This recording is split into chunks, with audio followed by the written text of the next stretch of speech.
Good morning, everybody. We're back again with another news broadcast. We are live here at Eastwood College of Balakang, Butahan. Today, a press conference will be held at the gym and interviews will be conducted.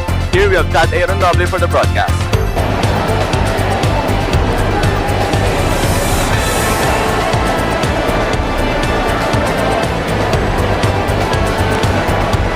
Amending Public Act. We also have RA 10175, the Anti-Cyber Crime.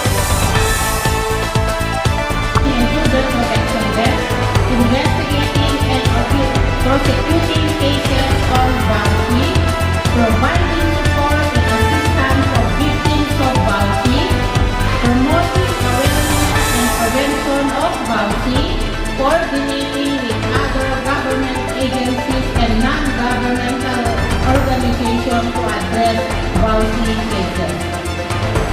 Related laws of protecting women and children. In our section as Women and Children Protection Desk, tulad din ginagawa namin na pagkakaroon ng symposium, lectures, dialogues, school, barangay, and other government agencies para po ipaalam yung mga laws protecting women and children. At para mabigyan din sila ng awareness para po maliwasang naging biktima ng crime. Environment for everyone. We have the hashtag but PNP cares. Huwag matakot magsumbong, i-report agad to serve and protect. Sa bagong Pilipinas, ang gusto ng pulis ay ligtas siya. Thank you po. Any questions?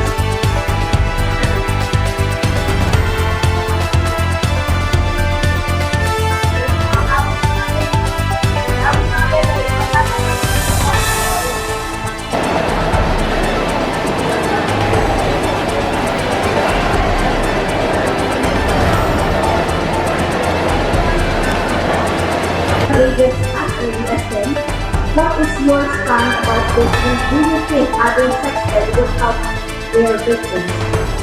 Sa tingin ko, kailangan hindi kagalitan kasi napaka-importante na magkaroon ng sex education ang mga youth para maiwasan din nila maging teenage pregnancy at magiging biktima ng mga sexual abuse.